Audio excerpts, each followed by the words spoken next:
Hey, ITI veng bazaar train kha an thiat ta rup maya nimin atang khan nimin thasom pakhat nili atang khan an thiata hei hi a chan chu bazaar siam bazaar hi achepa achep rolin I siam that pa formin le red bull ho khan in tlan siak nan khan finishing line an ron hman dawn awangin hei a in puah cha na sam maya bazaar thulam no no khatian hei bazaar no thutna khatian thia fai vek kan to a tin hei do san te hian do ai nge ta hian bike kan tlan chho dawn nge ninga an khathiam ve si lowa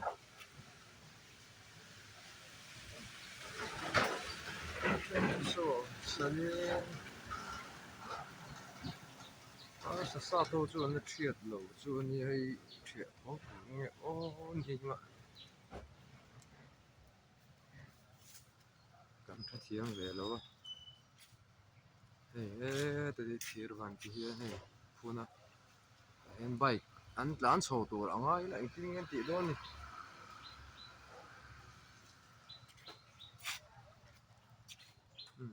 bây giờ sẽ khóc mày cái thìa rồi á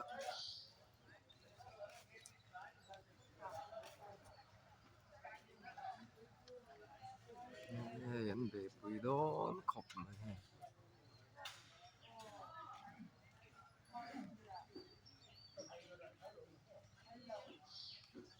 cho mẹ giọt bộ phao tổ luôn quá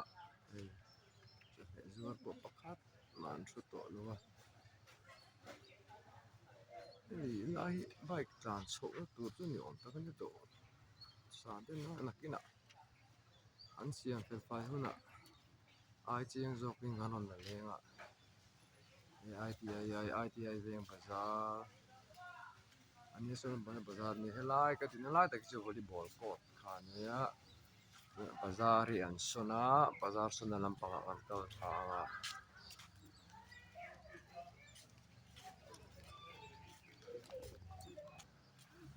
tuna ITI veng bazaar an sona lampang an kalanga tin nge bazaar velo om ti an fang kolang tuna chuan ITI veng bazaar tu chuan heta traffic point lama tang khan ATM lampanga hei taxi stand lampang ATM lampanga eron tlan phengai to ngai tlan phenga tai tlan phenga ta baptist biak in lampanga baptist biak in lampanga yan thei don ta ni bazaar thar na bazaar thar ti lema an lo thut loi lo a tura an siam sa ko ko silang siam sa kan chu lama phenga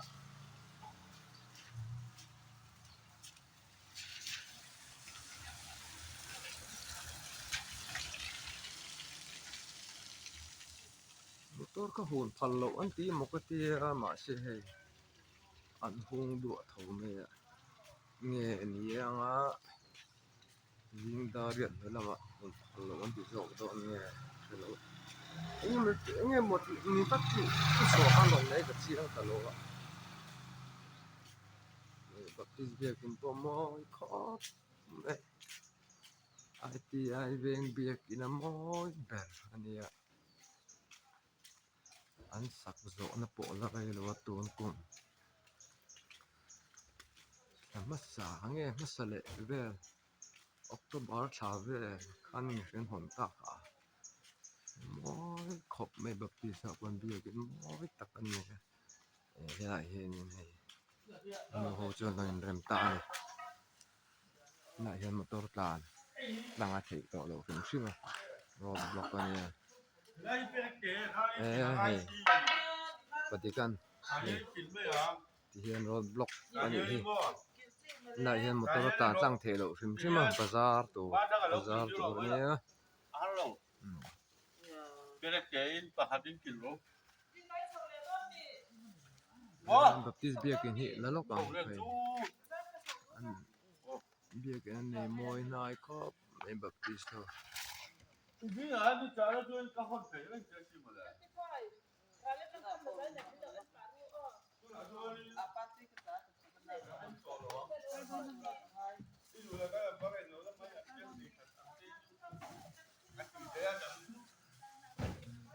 โอ้แต่กันนี่ที่สุดเบียกันในชา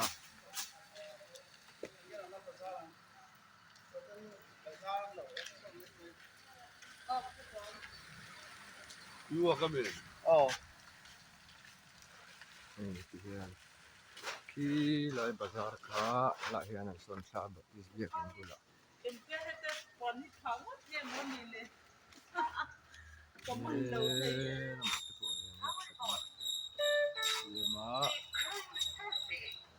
yan motor lancang thử đâu mà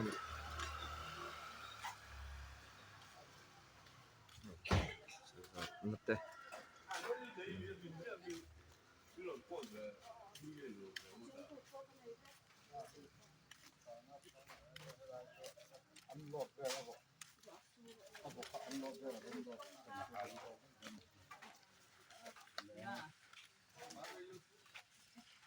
làm bằng xe lên tụi nhỏ tất cả nhà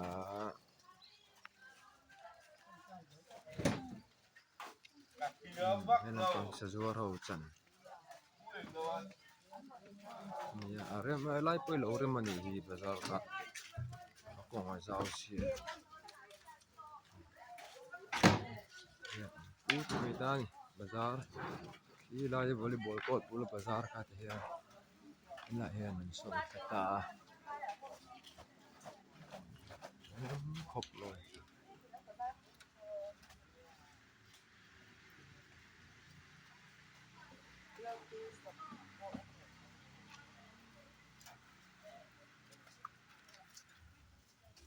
hian road block an siama motor atlang tlang thei lo ani lo tlan pat hlawng ti lo ma khi mi traffic point tiang kal chhawng ah kan soi fial ve ang traffic point bul atang khan he lama in non tlan thla ni chuan ATM lama tang khan atlan thei to lo wal bank road kal tur pu ni ula in tlang ni thanga vei lama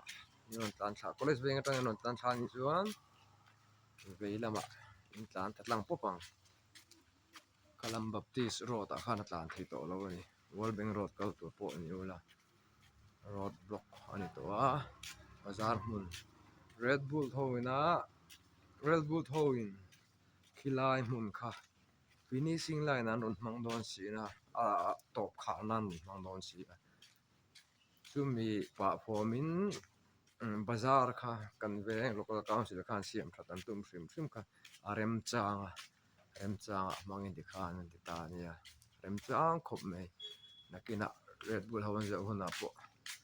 ITI chuan bazar fel fai tak kan nei don ti a hriata alo uma kan local council te malak na chuan min a tak khop mai hei ITI veng bazar ye thei hei yana kong dan chu thiam me hei hi college veng matang ron tlan thak na kong kha nia college veng matang ron tlan thak na kong kha nia chuan hela hian kong a phira tuna bike tlan lampang khu World Bank Road panna nia he lampang ve lampang hi fire station ITI veng thar than mo lampang road nei ta ni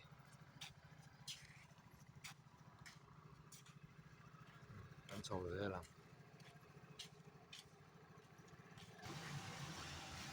bol lo motor pur ki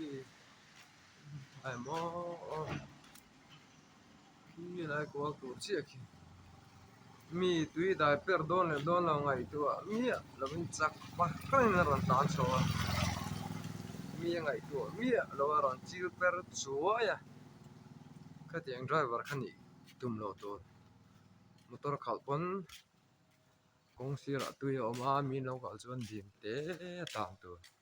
mi chi per kher hi thana kan chi per kin si mang ti ni om takin cha pa san ni ron tlana kalawin sa seng man lawa zo ka mo se chu in ka hu ve khopan tui ho kha tling hem mang re che hi ITI veng auto stand ania ai pakhat chu adinga la hi auto stand nia la la chuna pe chon nom ni la hi ei lam khom buk nuai a him nuai a hian hrui la dai nu a an dai som song vel mai ni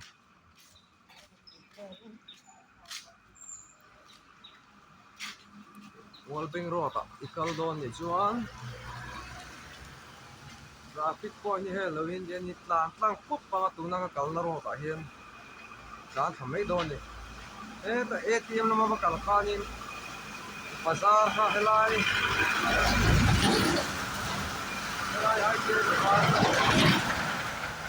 an thiat do wangin chi na kan soi ta kan khan bazar kha Baptist Biak in Bulan da wa han road block an siam to ai chon ko mai no ni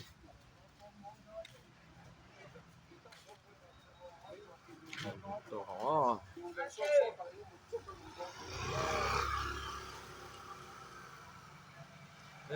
nam to himwa tu ro ya chuan lai kong thei hi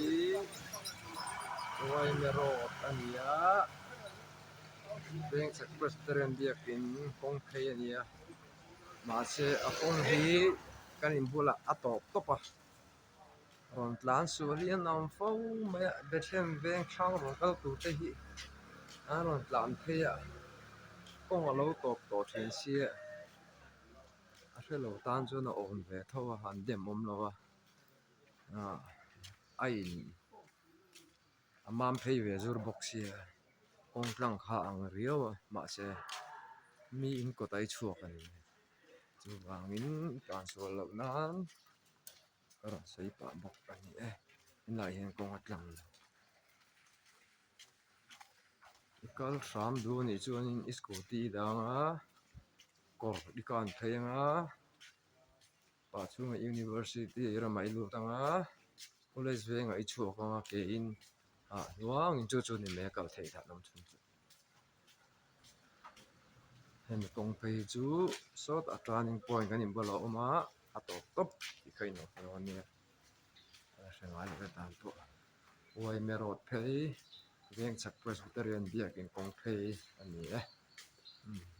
to viewers te in the vine bye bye